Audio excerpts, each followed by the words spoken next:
Dear students, good morning, welcome to the history class. As we know, in last class we have discussed the Gupta dynasty, which was a great dynasty of our India. It has given a lot to India. It is this dynasty or the period of this dynasty is also known as golden age of our India. In last session we have remembered a great king of Gupta dynasty who is known as Samudragupta. His name was Samudragupta. Last session we have discussed the conquests of Samudragupta because this king considerably is strongly known for his conquests in our country. This conquest also divided into four parts: northern campaign, southern campaign, forest kingdoms, and also conquests of border states. Yesterday we have discussed the northern campaign of Samudragupta.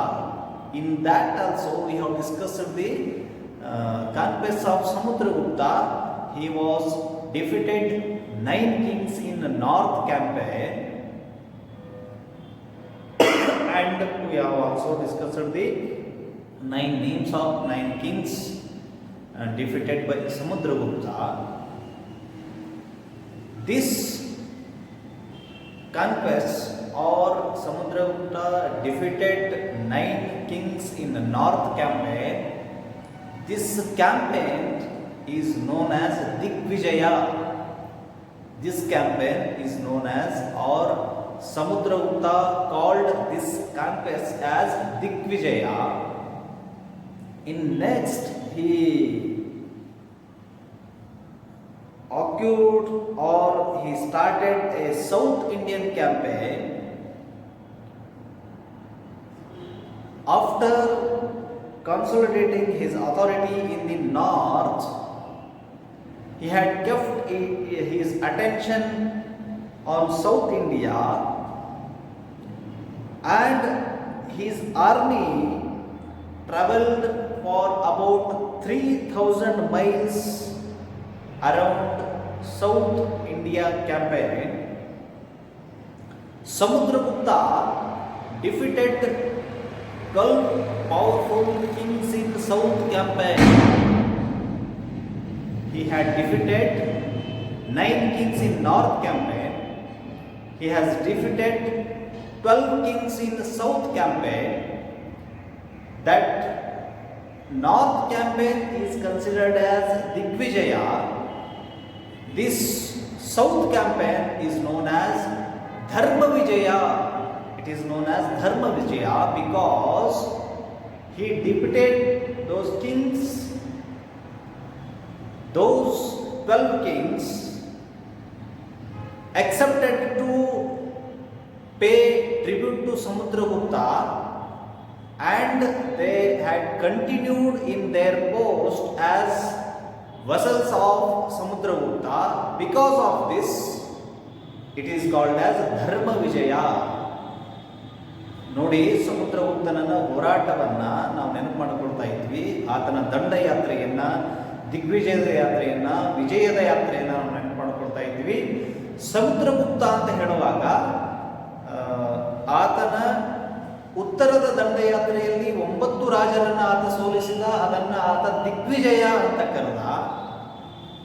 ದಕ್ಷಿಣದಲ್ಲಿ ಆತ 12 ರಾಜರನ್ನ ಸೋಲಿಸಿದ, ಇದನ್ನ ಆತ ಧರ್ಮ ವಿಜಯ ಅಂತ ಕರೆದ. ಯಾಕಂದ್ರೆ ಯುದ್ಧ ಹಿಡಿದು ಆತ ಯುದ್ಧ ಮಾಡಿ, ಖಡ್ಗ ಹಿಡಿದು ಯುದ್ಧ ಮಾಡಿ ಗೆದ್ದಂತಹ ರಾಜರು ಅದನ್ನು ದಿಗ್ವಿಜಯ ಅಂತ ಕರೆದ. ಆ ಎಲ್ಲ ರಾಜರನ್ನ ತನ್ನ ಸಾಮ್ರಾಜ್ಯಕ್ಕೆ ಸೇರಿಸಿಕೊಂಡ. ಆದರೆ ಈ 12 ರಾಜರನ್ನ ಅವರನ್ನು ಸೋಲಿಸಿದ. ಅವರ ಮನಸ್ಸು ಪರಿವರ್ತನೆ ಆಯಿತು. ಈ ಈತನ ಅಧಿಪತ್ಯವನ್ನ ಈತ ನಮ್ಮ ರಾಜ ಅಂತ ಸಮುದ್ರಗುಪ್ತನನ್ನ ಆ 12 ರಾಜರು ಒಪ್ಪಿಕೊಂಡ್ರು. ಹಾಗಾಗಿ ಅವರೆಲ್ಲರನ್ನು ಅಲ್ಲಲ್ಲೇ ಆತ ನಿಯೋಜನೆ ಮಾಡಿ ಈತನಿಗೆ ಒಂದು ಮರ್ಯಾದೆಯನ್ನ, ಆತನಿಗೆ ಸಲ್ಲಬೇಕಾದಂತಹ ಕಾಣಿಕೆಯನ್ನ ಅದೆಲ್ಲವನ್ನು ಅವರು ಕೊಡೋದಕ್ಕೆ ಒಪ್ಪಿಕೊಂಡ್ರು. ಹಾಗಾಗಿ ಇದನ್ನ ಆತ ಧರ್ಮ ವಿಜಯ ಅಂತ ಕರೆದ ಅಂತ ಕೇಳ್ತೀನಿ. 12 South Indian kings defeated by Samudragupta are known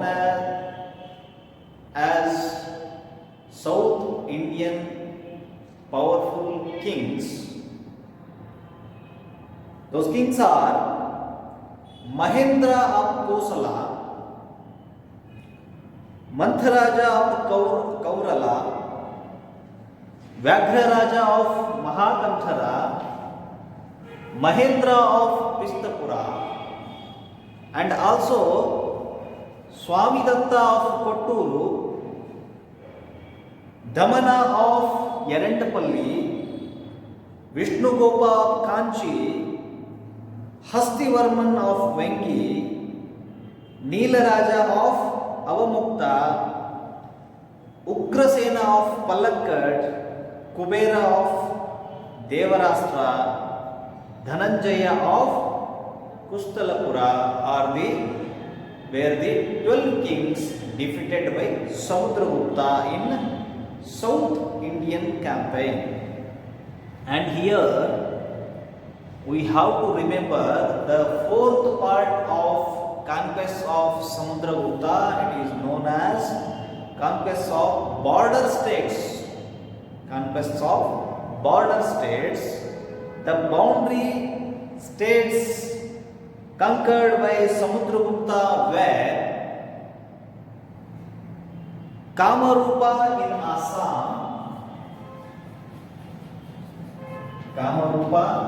Assam, and also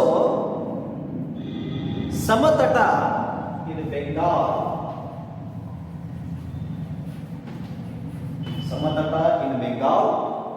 And Kartripura in Punjab.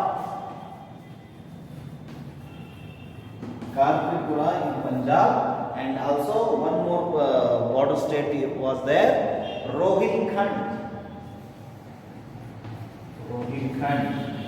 These are the states conquered by Samudragupta. After all this conquest, Samudragupta performed Ashwamedha sacrifice or Ashwamedha yaga to celebrate, commemorate his victory. ಇದೆಲ್ಲ ದಿಗ್ವಿಜಯದ ನಂತರ, ದಂಡಯಾತ್ರೆಯ ನಂತರ ಆತ ಅಶ್ವಮೇಧ ಯಾಗವನ್ನ ಮಾಡಿದ. ತನ್ನ ವಿಜಯದ ಸಂಭ್ರಮಾಚರಣೆ ಅಂತ ಅಶ್ವಮೇಧ ಯಾಗವನ್ನ ಆತ ಮಾಡ್ತಾನೆ. And also he took the title Ashwamedha Parakrama. He took the title like Ashwamedha Parakrama. He issued gold coins with the figure of horse on it. ಆತ ಬಂಗಾರದ ನಾಣ್ಯಗಳನ್ನು ಬಿಡುಗಡೆ ಮಾಡಿದ. ಅದರ ಮೇಲೆ ಕುದುರೆಯ ಚಿತ್ರ ಇತ್ತು. ಯಾಕಂದ್ರೆ ಅಶ್ವಮೇಧ ಯಾಗ ಆತ ಮಾಡ್ತಾನೆ, ದಿಗ್ವಿಜಯಗಳನ್ನು ಮಾಡ್ತಾನೆ, ಕುದುರೆ ಏರಿ ಸವಾರಿ ಹೊರಟು ಅವೆಲ್ಲವನ್ನು ಗೆದ್ಕೊಂಡು ಬಂದಿದ್ದಕ್ಕಾಗಿ ಕುದುರೆಯ ಚಿತ್ರವನ್ನ ಆ ಬಂಗಾರದ ನಾಣ್ಯಗಳ ಮೇಲೆ ಕೆತ್ತಿಸ್ತಾನೆ. They were one among the 8 types of gold coins issued by Samudragupta. ಈ ಒಂದು ಬಂಗಾರದ ನಾಣ್ಯವನ್ನು ನಾವು ನೆನಪು ಮಾಡಿಕೊಂಡ್ವಿ. ಆತ ಬಿಡುಗಡೆ ಮಾಡಿದ 8 ಪ್ರಕಾರದ ನಾಣ್ಯಗಳಲ್ಲಿ ಇದು ಒಂದು ಪ್ರಕಾರದ ನಾಣ್ಯ ಅಂತ ನಾವು ಕೇಳ್ತೀವಿ. His empire extended from Kashmir in north. When we try to understand the extension of or area of Samudragupta, it is Kashmir in north, Tamil Nadu in south, and also we remember the Punjab in west,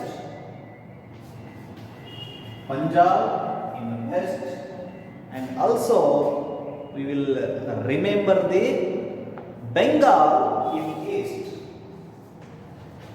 Bengal in east. These are this shows the extension of area or extension of Gupta dynasty ruled by Samudragupta, and also we will remember Samudragupta, not only a great king or a conqueror, he is also a musician. He is also a musician, poet, and also a scholar and patron literate. He has given patron literatures. Samudragupta ಕೇವಲ ಒಬ್ಬ ಯುದ್ಧ ಕೌಶಲ್ಯಗಳನ್ನು ಹೊಂದಿದಂತಹ ರಾಜ ಅಂತ ಮಾತ್ರ ಅಲ್ಲ, ಆತ ಒಬ್ಬ ಕವಿಯೂ ಹೌದು, ಬರಹಗಾರನೂ ಹೌದು. ಅನೇಕ ಕಲೆ ಸಾಹಿತ್ಯಗಳಿಗೆ ಆತ ಕೊಡುಗೆಗಳನ್ನು ನೀಡಿದ ಅನ್ನೋದು ನೆನಪು ಮಾಡ್ಕೊಳ್ತೇವೆ. He had the title of ಕವಿರಾಜ.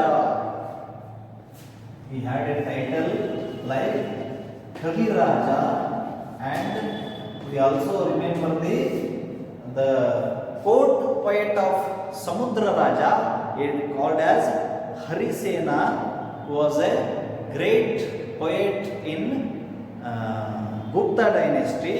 His name was Harisena. So this is the point regarding Samudragupta, regarding Gupta dynasty, regarding golden age of our India. Today I will finish here. Tomorrow we will continue discussion about Gupta dynasty. Further we will discuss Chandragupta Maurya too. We will discuss about Chandragupta Maurya too, and we will also discuss about golden age of India. I will finish here. Thank you.